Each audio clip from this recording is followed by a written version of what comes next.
Hello everyone, today I'm going to go over my Whirlwind Thea build that I have been playing for the past 1 or 2 weeks and that I use to defeat most of the content. As for the release of this video, I am yet to try the Uber Pirate and Uber Keegan, mostly due to the fact that these invitations are rather expensive and I haven't dropped them yet. I don't really feel like buying them anyway. So I have added sections to this video which you may use to skip to whatever you find the most interesting, and I also will be adding a max roll link to the character builder for talents and traits that you may follow should you wish to play this build. Without further ado, let's get over with. First of all, we're going to go over the talents and traits. We're going to be using Thea, and her talent basically allows her to stack blessings every 2 seconds in the following order: focus, then agility, then tenacity. Focus, then tenacity, then agility. Then the other part of her ability is Divine Punishment, which is an AoE spell skill with a 9 seconds cooldowns that upon casting consumes all stacks of blessing you have and deal spell physical damage. After casting it, you receive some bonuses for the next 4 seconds, which are the following: 8 attack damage for every stack, consume up to 200%, which means that you need a total of 25 blessings per cast to reach the cap every 4 seconds. 7 additional cooldown recovery speed for Divine Punishment for every agility blessing. 10 additional damage for the next main skill cast for every stack of tenacity blessing. 15% increase area for Divine Punishment per focus blessing. Her trait choices further enhance the bonuses in which she can gain Divine Blessings, as well as adding more damage or reducing damage from enemies when hit by Divine Punishment. Her talent choices will be the following: Final Prophecy or Finale Prophecy, which will give 5% additional damage for each focus blessing that Divine Punishment consumes, up to 25% additional damage, which means this bonus is maxed out by having at least 5 focus blessing maximum each time you cast Divine Punishment. Then we're gonna go for Predicted Harvest, which in this case gives you a chance to generate an additional stack of focus blessing whenever you gain any blessing, which means that every 2 seconds you have 50% chance to gain a focus blessing additional to the other blessings that you will be gaining otherwise. And if your Divine Punishment consumes max stacks of focus blessing, it doubles your chance to deal double damage for the next 4 seconds. What this talent basically means is that you need only a total of 50% chance to deal double damage. This will be counting for the number of focus blessings that you have, that will give 4 each, and then you need to make for the rest of the focus blessings that you have up to 50%. And as long as you keep a 100% uptime on Divine Punishment, you will be at 100% chance to deal double damage. Then Predictor Reincarnation, we don't have a choice here, we just pick it, but basically what this does is automates your Divine Punishment each time you deal double damage. You also gain back stacks of focus blessing per enemy hit by Divine Punishment, and you gain 4 additional damage per stack of focus blessing you regained recently. Then our next talent's choice is Predict to Sacrifice.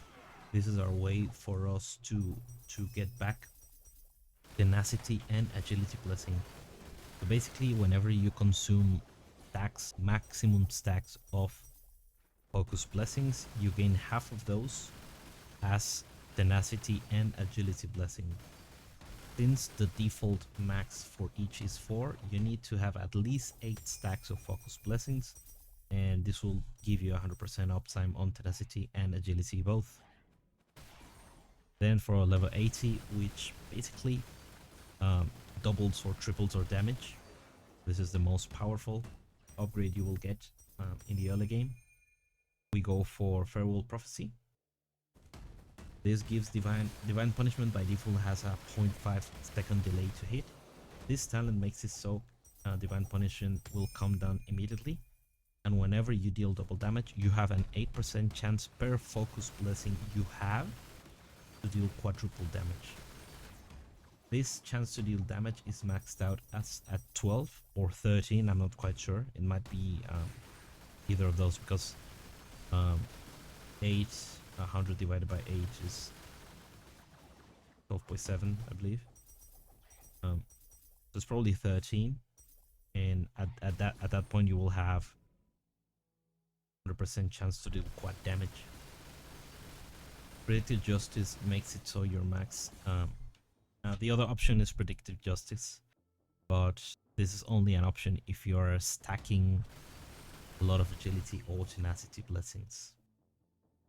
For a relic, we go for Israel Shattered Dreams with 3 engram slots, which gives 6% additional divine punishment cooldown recovery for each magic hero engraved, and +1 max focus blessing stacks for every legendary hero memory engraved. We're using 2 legendary relics, which are the Place of Oracle, which give you a +1 max focus blessing if you have regained at least between 8 and 11 stacks. You want this number to be as low as possible. 8 will be ideal, so you always have the +10, the +2. Our talent choices, we go for God of War. Our major talents will be Brutality for more damage and Endless Fervor as our fervor generating source and increased effect of fervor. The notables that are very important are the medium talent that makes it you gain 8 mana on crits, and the last talent is to restore 30% of missing life when you suffer a severe injury. Shadow Dancer, here we pick Blunt so we can ignore armor and gives us a chance to inflict paralysis. Paralysis is basically a 10% increased damage taken by enemies. Most importantly, we get Versatile, which makes it so we benefit from cast speed as well as attack speed. So cast speed will increase our attack speed. So that makes it so any note that you grab that has increased attack and cast speed gives you double bonus. Very powerful. This tree will focus basically in ability reduction, skill cost, attack speed, crit damage, movement speed per fervor, life, and life regain for extra sustain. Don't forget to also add the trigger skill seal mana cost reduction to ease both your life seal and aura usage.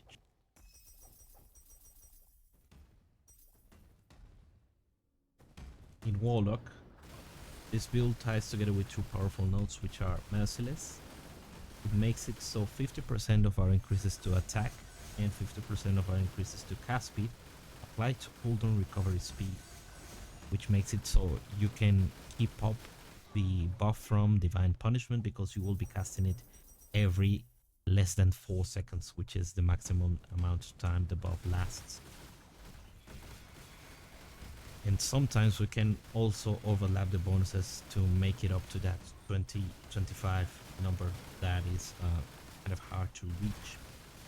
As a secondary notable, we might get either Off the Beaten Track, which is mandatory if you are using Selfishness, because Selfishness adds a 130% multiplier, and Off the Beaten Track sets all support multipliers to 105. So this also works with seal conversion as well. And the other option is Stab in the Back, but this is only useful if you have a very reliable source of blur, since you will be removing your blur every time you attack. But if you regain it immediately, then it doesn't really matter, and it's very powerful. Blur is also very powerful, and we're leveraging that defensive mechanic in this build. Now we're going to talk about Whirlwind. Whirlwind is very strange on how it works right now. Whirlwind was an insanely powerful skill that season, and it was rather easy to get going. It got adjusted and most people now think it's useless, but far from it. It does, however, require some minimum investments. The mechanics of Whirlwind are as follows. First of all, Whirlwind is a steep strike skill. This type of skills have two forms with different damage, effectiveness, and some with additional effect. Their basic form is called Sweep Slash, and whenever your chance to obtain a steep strike attempt procs, the skill is instead casted as a steep strike. Whirlwind is also a channeling skill, so it adds to the complexity of how it works. You gain a channel stack each time your skill attacks.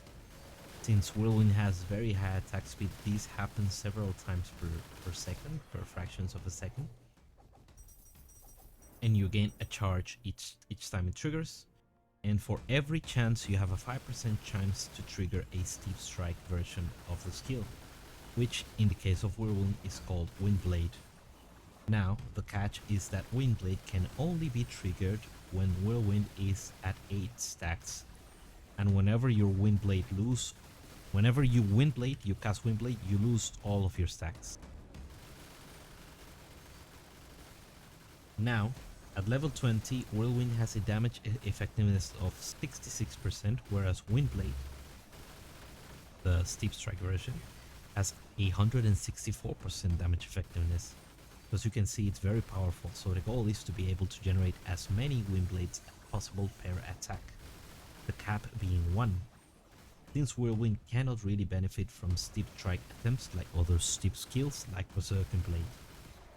Therefore, our number one goal is to make the skill work, remain as close as possible to 8 stacks, as well as getting a 100% chance to steep strike at 8 stacks. Since we will be at 8 stacks, that is 40%. Raging Slash will give us 35% to steep strike, and the remaining 25% can be obtained through the following means. A Technique Ember craft on a helmet with at least a tier 2 roll of 25%. Another source is the Fearless Warcry, which will give you 5% per enemy you hit up to 40%. But Warcries always count elite enemies, that is bosses, as 5 for the purposes of enemy count. That means you will always get that 25% steep strike chance. The last one is the helmet. Is a strength helmet base with the name of All King's Crown, which rolls from 24 to 30%, so you only need a 25% roll. However, this base is very rare and very expensive, like 100 FE, 120 FE for a base, a white base. So I would rather go for the other options, but if you can afford an All King's Crown, by any means.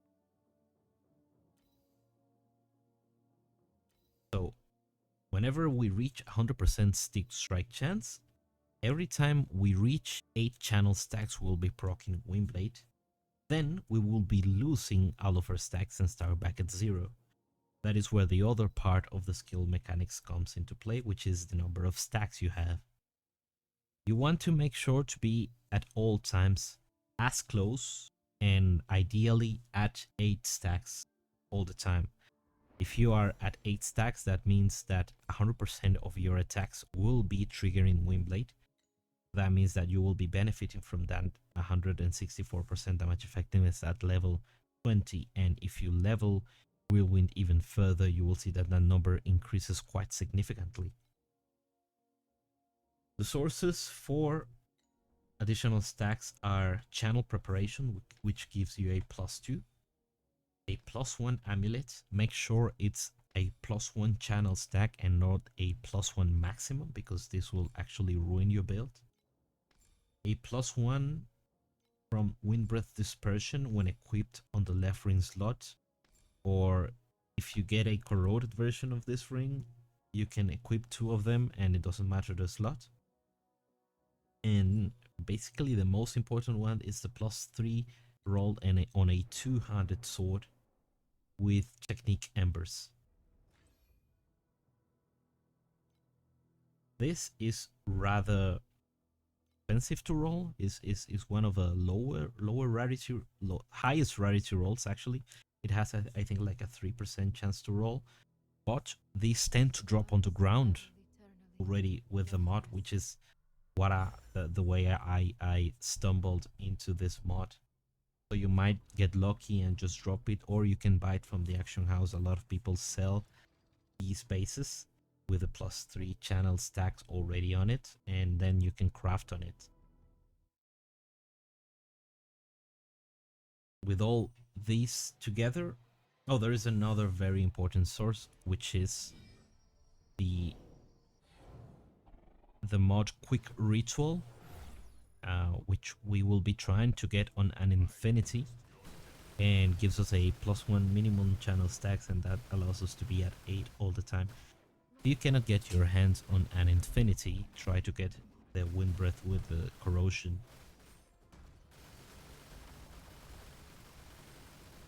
After all that, the supports that we're going to use and the skills overall that we're going to use in our build are: for Whirlwind, you have 2 mandatory supports, which are Channel Preparation and Rage Slash. The other 3 are a little bit flexible. For this version, we're using Crit Damage, Steamroll, and God. God provides you with Barrier, a very constant source of it, which allows for a very strong defensive mechanism. You may also use Harden, Knockback, or Focus Strike. For our passive skills, we are going with Fearless, which increases our AoE and critical strike damage. Deepness Imbue for chance to bleed and more physical damage. Swiftness for movement speed. And before you obtain Selfishness or Restraint, you can use any other flat reservation aura at the levels that you find convenient according to your maximum mana.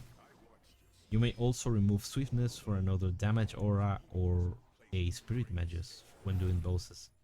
For instance, since I have a Restraint, I'm able to add Weapon Amplification, and this gives me a very high boost in damage. For our defensive skills, we are triggering on Casual Channel, which also curses with vulnerability, and we're using Delayed Pain and Reform. You may also use any other defensive skill that you might find suitable, or you may even replace one of the defensive skill with another activation skill for more damage, if you so prefer. Since we are using Delayed Pain, I prioritize getting some regeneration in my gear as well, and we'll go over that on the gear section of the build. For buffs or activation skills, we're using Bull's Rage, which is the most important skill when playing melee, since it gives us AoE and more damage. And we are linking this to Mania, Death Wheel, and Mass Effect. As you may know, Bull's Rage costs life, and it costs 30% of your life, and any support that you add to it, which will increase this cost up to 100% of your life, at which point you will die. In order to avoid this, we are linking it with Death Wheel, which removes the cost, but makes it so you drain life, mana, and energy shield as long as the buff remains active on you. Since we have quite a bit of regen and we have sources of regaining mana, this basically becomes free, and we also get some effect out of it. For another skill, we're using Fearless Warcry linked to Powerful and Extended Duration. This gives a 50% more damage with steep strikes against bosses, and a bit more if you're surrounded by a lot of enemies. We're using Death Pact linked to Bloodthirst and Fixate. Fixate gives you a little bit of chance to deal double damage, as well as a very important debuff, which is Marked, which increases the damage taken from enemies from critical strikes. Since we are stacking Fervor, we are dealing a lot of crit strikes every second. Bloodthirst degens you a little bit, but it gives you a significant boost to movement speed and attack speed. And it also refreshes on hits and on kills, so this buff is basically always up. For mobility, we're using Leap Attack linked to Quick Mobility, and second support could be harden if you're not using it in your main skill, or you might be able to get periodic burst, which gives you a little bit of burst of attack speed every now and then. And for recovery, we're using Resurrection Warcry linked with Berserk and Residues for a little bit of damage and regen. If you don't have a source of instant Warcry, I suggest you don't go through the pain of using them, because they can be quite annoying, especially if you're casting more than one. So you may replace Resurrection Warcry with Compound Potion. Since we're using Warlock, we are already getting an additional charge usage of the Compound Potion, and we have a lot of cooldown recovery, which is why I consider this better than the on-kill charge recovery options. And instead of Fearless Warcry, you may use Thunderlight Field, either self-cast or replace it with either Bloodthirst or Fixate and add the other one to the to Death Pact. We will now go over our gear options, and these are as follows. For a helmet, we went with the +1 melee skill base. You may know, in this game, skill levels increase significantly the power of the skill. In the case of melee, it increases the damage effectiveness, which is the multiplier for which the weapon base damage will be multiplied by. And the higher the base damage of your weapon, the more valuable skill levels are. So that's why we went for this base. You may also use the +1 steep strike base or any other evasion base. Do not use energy shield because we're not scaling it and we have no way of recovering it. So it's basically a dead stat for us if you get it. And the most important mod in this piece of gear is the 25% chance to obtain steep strikes, to discussed in the mechanics part of the build. Without this, we lose a lot of damage because we will not be triggering Windblade every single attack we do. For the gloves, we use two actually. We use Praise of Blood, which is a very high armor base. It gives strength, life, chance to bleed, and most importantly, anytime we kill an enemy that is bleeding, it explodes and it deals 10% of its life to nearby enemies. Which this basically means is that you only have to kill one mob and the whole pack just disappears. It's very, very nice. For single target, and this is the reason why we need Acuteness Imbue. You may replace Acuteness Imbue if you have a source of base bleed damage, which can roll, I believe, on rings, amulets, and gloves. For single target, we switch to Touch of the Dark Surge, and the most important mod you want here is +1 focus. Make sure to get rolls that don't break your build and don't make you lose DPS. You can go for rolls like minus spell damage, but do not pick a pair that have minus cast speed of any kind, because that will make you actually lose damage because of versatile. These pair are rather good, and I got this. These were a bit expensive, maybe 50, 60 FE. Well, that depends on how much FE you do, but these are not cheap. But once with just the +1 and some negative mod will not be as expensive, and this give a very significant boost to your damage.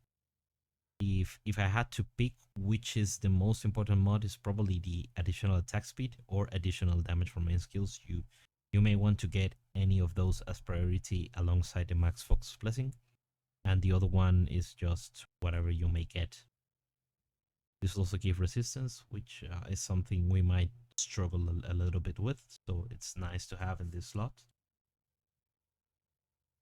For boots, the most important mod for us is 20% chance to gain blur per 10 meters you move, which you may also get from a Technique Ember. Other than that, you want to use this slot to cap some of your resistances. And if you do not need resistances here, you may also go for movement speed. For prefixes, just go for reduce fees damage taken, life, and region. For the rings, we will be using one crafted ring, and before you can craft another very powerful ring, you might use one of these. Chaotic Ending, of course, the most important mod you want is +1 focus blessing. You may get another blessing here as well, or you may get some mods like one of my favorites is this one, erosion resistance while barrier is active. Since we will be channeling and we always have barrier, we always get 32% cool erosion resistance with that ring. Once you have a little bit more currency and you can craft something good, you would want to probably go for prisoner or graceful. If you want full damage, you will go for 2 prisoner. If you want a more balance, you'll go for 2 graceful. I bought this one, and this one I dropped. So I just crafted on this. These are graceful, this is expensive. Prisoner, not as much, but still not cheap. Alternatively, you could use the resistance bases, and it makes you have your resistance a lot easier.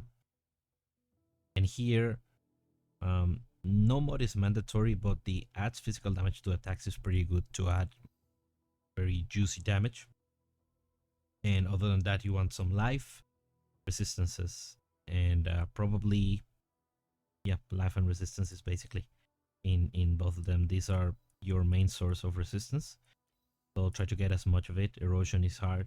Resistances are rather hard to roll on jewelry pieces, so try to get as much as you can, but don't overdo it, right? You may also use any piece of jewelry, like either the amulet or the rings, to craft to enchant a minus skill cost. As you may see here, for instance. For the amulet, this is another one of our important pieces, and you must have the +1 channel stack. Make sure it's this one and not maximum. The maximum looks like this. You go to the trade side.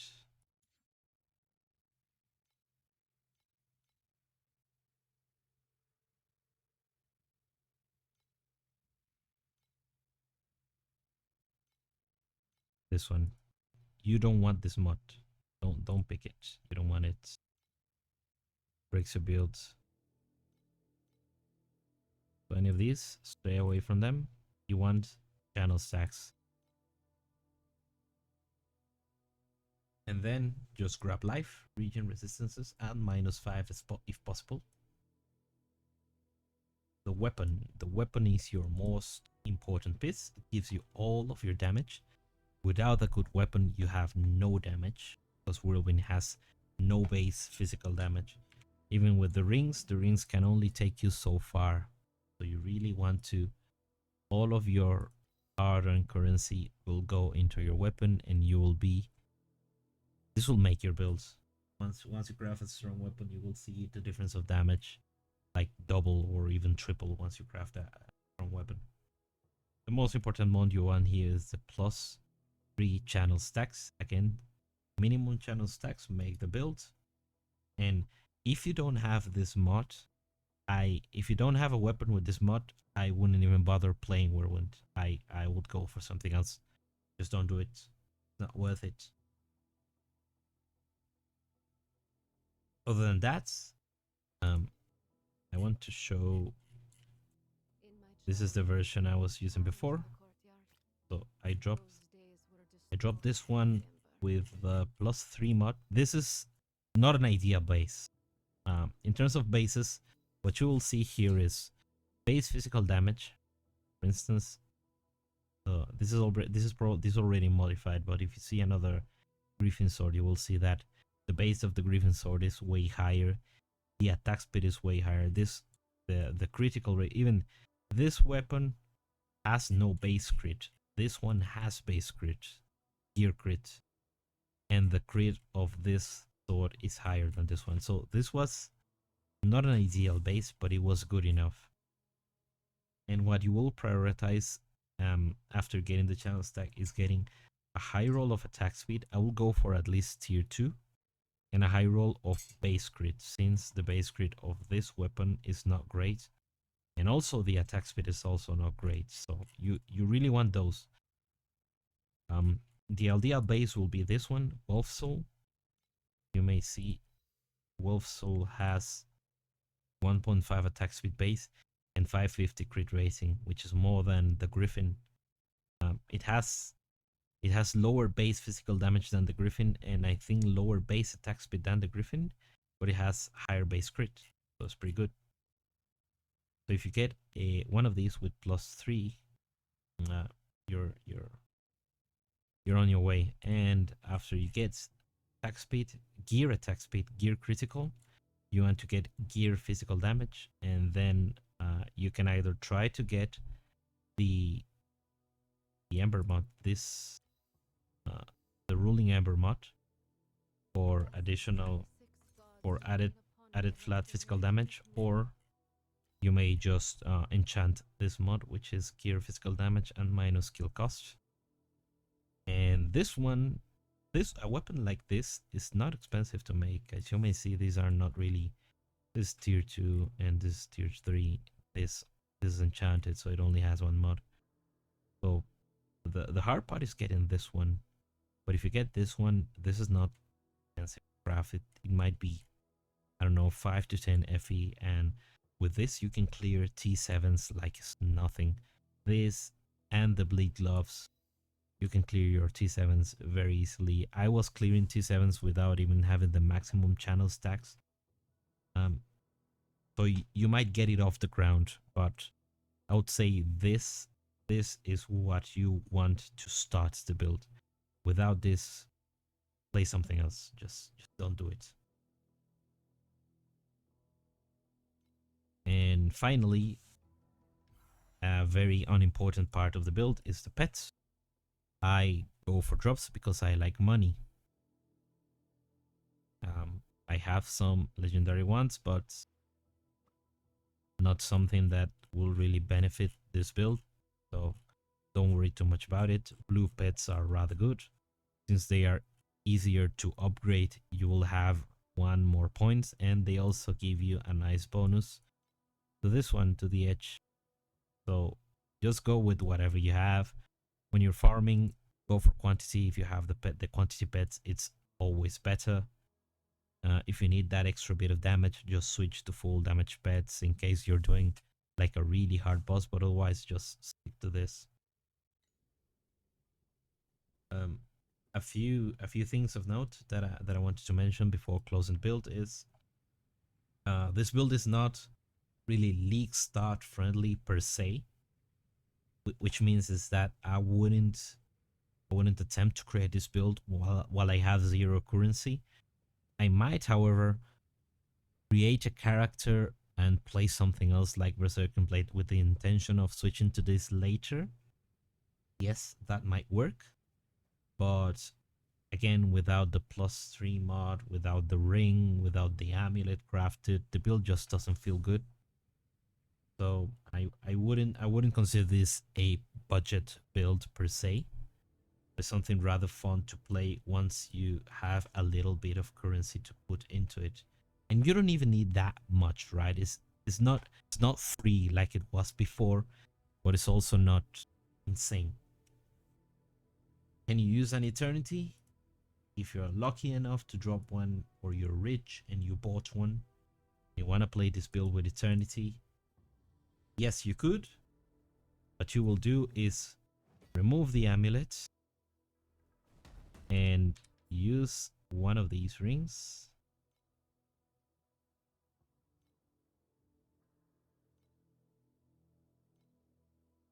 One of these. If you have it like this, which is not the corroded mod, you have to equip it on the left ring slot. If you have it corroded, you may equip it in any other slot, and this will give you your max stacks instead of your amulet, and you could use the eternity.